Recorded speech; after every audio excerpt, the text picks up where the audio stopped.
isn't it strange how you take for granted that, like us, everybody has seen a certain or particular film? It's not always the case. Welcome back to Grot TV.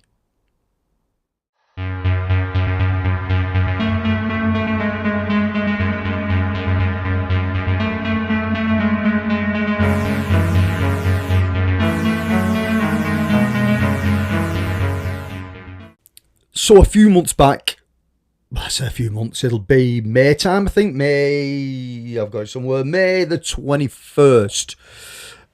Myself and other members of the Wigan Cult Film Club decided to host an evening, and we contacted the people over at the Wigan Museum to see if they'd be interested in us doing something with them, a partnership with them, a cooperative with them. Obviously, us using the museum, that would mean more people from the museum side would find out who we were, and obviously us hosting it and people who already knowing who we were would then find out about the museum side. So it would work hand in hand. It would work very well. And John over who runs the museum was ecstatic with the idea, so the plan went into motion, and we decided to keep the cost down, to keep any kind of sort of money having to change hands anywhere. We choose a public domain film, and when you choose a public domain film, what's the best one you can choose? Well, the best one you can choose is Night of the Living Dead. Holds up well, still a quality film, still packed full of social meaning, even in today's standards. It just works well, and we thought, well, if we show Night of the Living Dead, it should bring out the horror population of Wigan to come and check this out, especially on a bigger screen as well. I mean, a lot of people have probably checked it out at home on their own setups, but had they ever seen it on a big screen? Chances are they may have not. I don't ever recall anybody showing in the Wigan area showing Night of the Living Dead at a cinema or anything around here. So 150-inch screen up in the museum. Our projector setup, our club setup was used, and we're thinking, yeah, bang on, this will work. And the thing for the club is, generally, depending on what films we're showing, we can normally pull 20 to 40 people, which for a club like ours and the size of the town like ours, it's pretty good. You know what I mean? It's not mega numbers, but it's enough to get a real social gathering of people. They're a good night out. They're a good event. And the Wigan Museum, for insurance purposes, fire regulation purposes, can hold 50 people in the auditorium. So 50 people, right? Okay, that's slightly more than we normally deal with. So we had to put a ticket out. It had to be a ticketed event. So we went through Eventbrite and put the ticket out on Eventbrite. And lo and behold, in no time at all, it sold out. So we'd done all 50 tickets, which is brilliant. You know what I mean? It's more than I anticipated. I'd sort of guessed that if we'd done half of that, we'd probably done well. But we'd done all 50. So then you're trying to anticipate what kind of an audience is going to turn up. So you're thinking, okay, so there's going to be members of the club. I get that. And then you start to get emails through Eventbrite telling you who's purchased tickets. And I'm not recognising names. So I'd recognise one name and they've booked 4 tickets. And then another name would come through, booked 4 tickets, and I didn't know the person. So I'm thinking, right, okay, we're getting people outside the club circle coming in here. That is just what we want. That's just what we needed. That is what we was aiming for. Fantastic. So I reached out to a couple of people to see if they'd like to come down as guests for the event. So Andrew Hart came down. He travelled over from Nottingham, which is always great to see Andrew. And we also had Zara from the Rate Scurry podcast. Again, I'll link, put links down below to their channels. Zara's just blowing up at the moment. Fantastic content. It was great to have her here. And again, Zara's from the Leeds area. So, pretty close. So, I thought, right, okay, we've got everything that we need here. We've got guests. We've got a panel. We can do some Q&A. We're sold out. We've got the equipment. We've got everything. Ace. So, on the night in question, we open the doors. People start to come in. I'm filming a little bit of stuff. Our good friend Lindsay is doing the tickets. Dave is panicking and rushing back from a convention where he's been as a guest. And everything's hunky-dory. But one thing's quite obvious as people start to come into the auditorium itself. This is not our normal sort of catchment of people. I would expect the people that was going to turn up to this would be club members and the other horror community from Wigan. How far wrong was I? So we had a good core element of club members, and the rest of it was just random families that had fancied a night out, and because the event was free, had booked 4 tickets. 4 was the maximum you could book, and just normal families started turning up. So I'm thinking, right, okay, are we onto something here? Whereas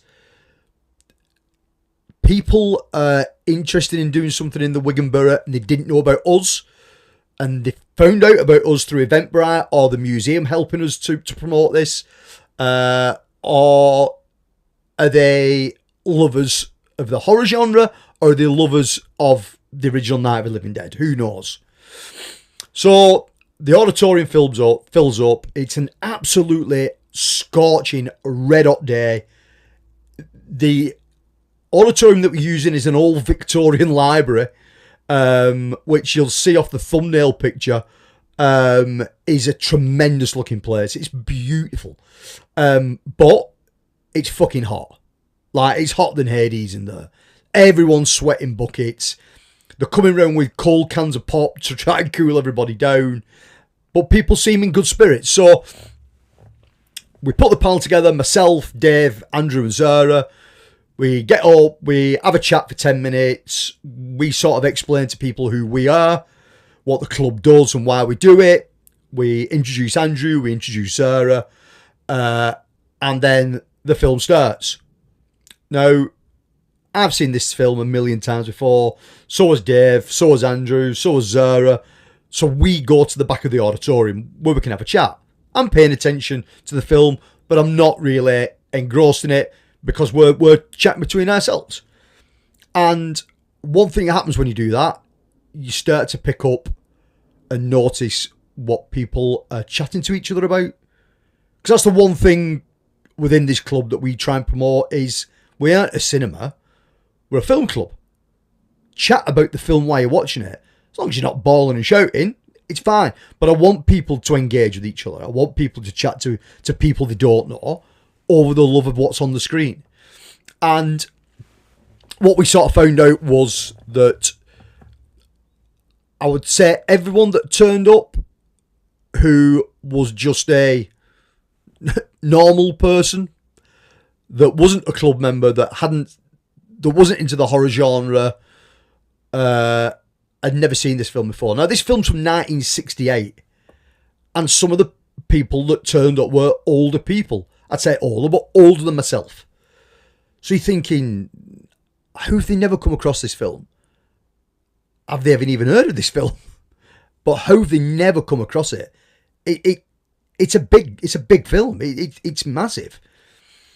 But then again, what you're also thinking of is, well, I suppose not everyone's like me. Not everyone's like the people I associate with. If these are just people coming out for a night out, just to enjoy a film in a nice Victorian library, and it's something they've never seen, then wicked. We're ticking boxes all over, you know what I mean? We're bringing them to a venue they've never been to. We're inviting them into a social scenario that they've never been to. We're showing them a film they've never seen. That's ace. That's brilliant. And as the film goes on, we're chatting more at the back. people that have seen the film multiple times then start getting into the conversation at the back, and it's a really nice event. It's really good. Still hot as fuck, but really, really good. And then we're going to skip to the end. So we're going to get about 10 minutes before the final payoff. Now, the payoff to this film is brilliant for so many different ways. Or in so many different ways. That the people who hadn't seen the film hadn't seen this coming. And it's only when you watch it through a fresh pair of eyes of someone who has never seen it before, you suddenly think into the last 10 minutes, shit, these people do not know what's coming. And you're thinking, okay, this is going to be interesting. Because this happened once before with a film we've shown. When we showed The Thing. And we have a group of young guys that come, they're like 15, 16 year old. There was 4 of them that come to a screening of The Thing, hadn't seen it. And myself and Dave were more interested in these 4 guys shitting themselves every 10 minutes, just jumping out the seats because they'd never seen this film before. It made the film interesting again for myself and Dave, seeing how these guys react. So we got into that same frame of mind. How are these people going to react? So the final finale rolls in. What happens, spoiler, headshot. And literally, people gasped aloud. There was 2 people that at least also shouted at the screen, which we've never had at one of our events. So it was like, that was brilliant. So they never saw what was coming. Because, let's be honest, you don't see it coming. A lot of modern films, you can sort of work out what's going to happen in the end. 68, Night of the Living Dead, no. You never see that coming in any way, shape or form. And neither did half the audience that was there, which was brilliant. It was brilliant to watch. It was brilliant to witness. And it still says a lot about the film, that it's still socially relevant. It's still talking about things that are happening today. It's not outdated in any way, shape or form. You know what I mean? It's probably more relevant now than it has been in the last 20 years. But it just proves a point that not everyone have seen everything that you think they're going to have seen. You know what I mean? Night of the Living Dead, who'd have thought that people in maybe the late 50s, early 60s had never seen this film. And then when they did finally sit down and watch it with a group of people, thoroughly enjoyed it and actually screamed at the screen at the end. Fantastic. Will they show up to what we're doing in October? God only knows. But at least they've gone away knowing who we are, knowing what we do, and seeing something different. Whether they ever watch the film again at home, God only knows.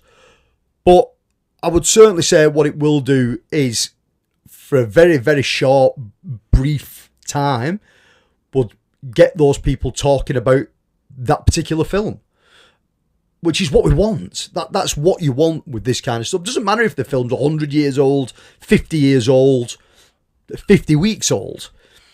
You want people talking about stuff, whether it's good, whether it's bad, whether it's indifferent. And I think what we do over at the Wigan Cult Film Club helps out with that loads. And hopefully what we'll be doing with Grot Fanzine and Grot TV and Grot Social is bringing this kind of attitude along with us. Whereas it's not always just aimed at us big bad film nerds, but we can bring everybody into the fold and show people stuff they've probably never seen before. Whether they like it or hate it, it's a different matter. But just getting people involved in something, I can't wait to see what happens. So until the next one, guys, this has been Grot TV.